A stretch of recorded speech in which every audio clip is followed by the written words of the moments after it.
Hey guys, this is Theuberelite, and I cannot sleep. So I'm going to make a video about some starter builds and such that I think are going to be great, as well as my league starter. So let's start off with my league starter. All these builds will be in the description if I remember, as long as I don't fall asleep while I'm uploading this or something. They should be in the description. So, my starter build will be Arc Trapper. More than likely, I'll be leveling with lightning traps and eventually be transitioning into arc traps. Now, I will have to credit Waggle for the tree I eventually ended up going, because my original tree went up over here and got devotion and such, but I like his tree a little bit better because it gets Master Sapper and Blast Cascade, and the new gem doesn't actually turn out to scale that well. So this tree is a little bit better in my opinion. My modifications to his tree were to get rid of piercing shots and phase acrobatics. Also recommend checking out his video because he has a concept for low life saboteur, which is for trade league. And low life saboteurs are honestly fantastic because of the regen from Pyromaniac. The other reason I'm going Arc Trapper isn't just because traps are flavor of the month, but also because I'm a little bit scared of how much damage Ignite is going to do. Because while yeah, it's awesome that we're getting Ignite buffs, there were already situations where mob Ignites were doing a ton of damage and they're getting the buffs too. So box Ignites in like T13, T14 already really hurt. So Ignite immunity is actually really nice. Shock immunity is really nice. Regen's always great. Chain reaction. I'm not entirely sure if I will need chain reaction. This is something that is going to be tested, and honestly, it's 10 regrets to respec out of it. Honestly, by the time I can test it, especially while leveling, I'll have gotten enough experience to say, hey, I can get rid of chain reaction, or hey, I really need this. Because I'll probably get this last, or I'll get it second. I mean, the bottom line is I can't get it first, so, you know. If I get rid of chain reaction, I will switch it over to Explosives Expert. But I think there's a pretty good chance that I keep chain reaction. Gear, pretty standard stuff. Essence Worm for the Wrath. Once I get it. Clear Mind. It's pretty nice if I find it. It's nice regen. Honestly, I like it more for the regen than the spell damage, personally.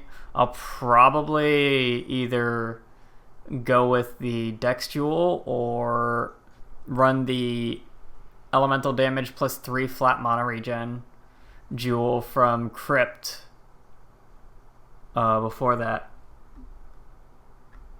Other than that, a bit Stygian Vise, pretty important, I would say.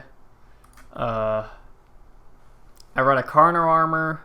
If you can get crit chance on that, spell crit on that rather, that'd be great. Brightbeak, always really nice if you're able to run it and have enough damage. All these numbers are pre-buff, so these are going to be even higher, and then there's going to be 105% more damage on bosses with the single target. And also Val Arc is going to work with traps. It's going to actually give you the lucky buff when you use it on a trap. So you will have that lucky bonus with arc traps. So I think that's going to be a great build. Now, the next build, I've been really looking hard at Blade Vortex, and it's not something I personally I'm going to run more than likely, but I really like Blade Vortex, and I have friends who really like Blade Vortex, especially Occultist. But my personal thing is that Trickster is a fantastic starter class, especially with the shadow nodes that are absurdly just insane for casters. Honestly, like every single caster is going to, every single totem, caster, whatever is going to want these nodes, because these are some of the most absurd nodes in the tree. But Trickster takes that even further because it gets even more of that. all of these attack and cast speed. Weave the Arcane gives you more attack and cast speed. Swift Killer gives you Frenzy Charges, which is more attack and cast speed. So this means that you don't really have to worry about the duration, and you don't have to worry about the cast speed when you're making your Blade Vortex build. And so, also, you can get Prolonged Pain, which means you don't need the duration clusters necessarily. You might want them, but they won't be needed because you'll have plenty of cast speed. And it will be very possible to get to 10 blades, which is the new maximum. DPS looks fantastic, and yeah, my gear is like nothing. So, let's talk about the mace. How do you get this mace for cheap? Now, this mace costs about 4 exalts to make by yourself. The requirements are Katarina level 8. So what you need to do to make this mace is you need to alt spam until you get enemies killed explode, dealing 5% of their life as fire damage, and you could have any prefix as long as you regal a suffix on top of this. You want to regal a suffix and then craft you should aug it, by the way. I would recommend augmenting it. And then regal for suffix. Craft Katarina cannot roll attack mods, and you have 2 open prefixes now. So with cannot roll attack mods, the only things that you can exalt on this mace are +1 of level of socketed gems, and gains fizz damage as extra fire damage. So it's either 3 or 4 exalts to make this mace, depending on your luck. So once you do that, you just remove the Katarina mod and you craft either attack speed or crit multi or whatever else. So that's how you get that mace.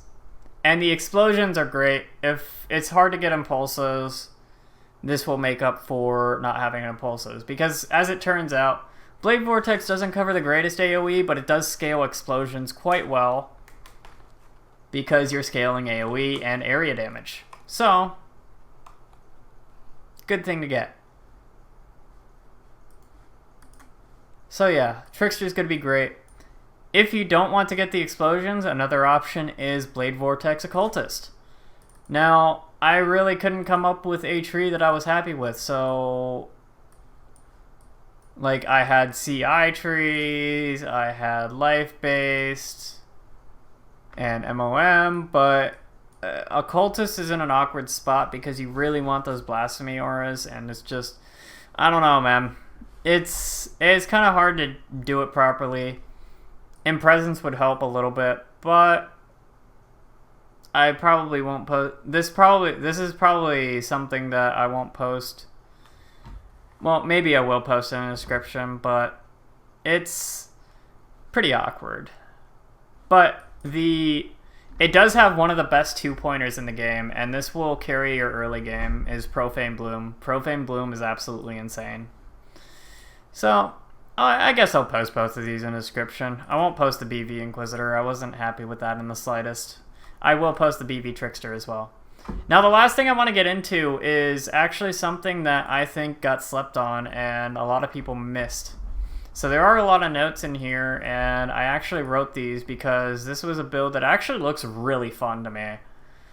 Honestly, this build looks great, and Val Spectral Throw looks like it's going to be awesome for bosses. So what happened with Val Spectral Throw is it gained 30% more damage, and it's actually usable now because it will take up the same sockets as your regular Spectral Throw. Now, I wouldn't use it at all for clear because the soul gain prevention is so long, but using it for bosses is fantastic because you're probably going to be socketing slower progem for the boss, and it seems like their intended use is exactly that because they gave you 5 projectiles on it. So they expect you to not really have projectiles when you're using the skill, so they expect you to be like, okay, time to socket slower proj into the boss. You jump on the boss, and you throw your slower proj, and they spin around, and they do a bunch of damage because they do more damage than normal Spectral Throw, and yeah. So this is an Ascendant, and this is based off of Piranha's Ellie Spectro build, which was he was level 99 on the SSF Beastry Hardcore ladder. This is Elementalist Slayer Ascendant, which means that it is completely reflect immune. This runs double Herald and Arctic Armor, so pretty alright mitigation from the Arctic Armor. It's running Whirling Blades. You could run Shield Charge instead if you want. Obviously the double Golem. Double Herald with Curse on Hit Herald, or rather Assassin's Mark. And yeah. This is Ellie Spectro, and it honestly this is the slower proj DPS if the projectile only hit once and not factoring in point blank. Also, I can get rid of the killed recently, and also isn't considering the shock from the Elementalist. So this is probably gaining a little bit more DPS than what is shown. But honestly, this build looks fantastic. It is using an Impulsas. You could use a Belly or something else. The life is a little bit low for my tastes, and leveling as this build is going to be pretty frustrating, but you can do this as a Sunder leveling build and do something like this, and then respec once you have an OK Claw or a 5-link or a sword. You can do this with swords or with claws. If you get a claw, you go Soul Raker and you get rid of the sword nodes, and you can also get rid of the leech nodes. But I would personally recommend swords, as they're, in my opinion, a little bit better. Maybe with some of the Val mods that could change a little bit, but I don't really have the Val mods completely memorized, so I can't tell you what those are at the moment. Skozalira, I think later on, if you really want life, you can get 2 passive points instead and get like this life, which brings it up to about 6.8k life with some pretty good gear. Tomb Fist, obviously ideal. The sword is literally just a note, this is the DPS with a pretty like 3-statted sword with okay attack speed, really good crit chance, and a pretty good lightning roll. So this DPS can go way up. Shield, just a 3-statted with attack speed. And yeah, honestly, this build looks like it's going to be fantastic. And I think this could actually be a pretty good league starter. The only hard part is that you're really going to want to hunt for those Abyss Jewels, and you're probably going to have to craft a couple of them yourself, but, you know, this, like, there are a few good jewels. Like, this jewel is absolutely fucking absurd, but, like, the rest of his jewels aren't really that amazing. Like, this looks amazing, but it's actually, like, 3 fairly low rolls. This has the crit multi, it's pretty good, but doesn't have the life. You know, this is kind of just average. This is purely for resistances. This is really bad. This is just like, his life. Just throw something in. And then this is just life attack speed. So, you know, pretty good damage, all things considered. And no 21 gems in this setup whatsoever. So yeah, this build looks really, really, really good. And honestly, I think people are going to have fun with it. Don't recommend doing bosses with it, but it looks really fun for mapping. Anyways, that's a summary of what I think for league starts and such. Thanks for watching. I'm going to get some sleep before I go out to the store and then start up for the race to 100 in SSF. Hopefully the Arc Trapper goes well. Hopefully your league starter goes well. And yeah, I will see you guys then.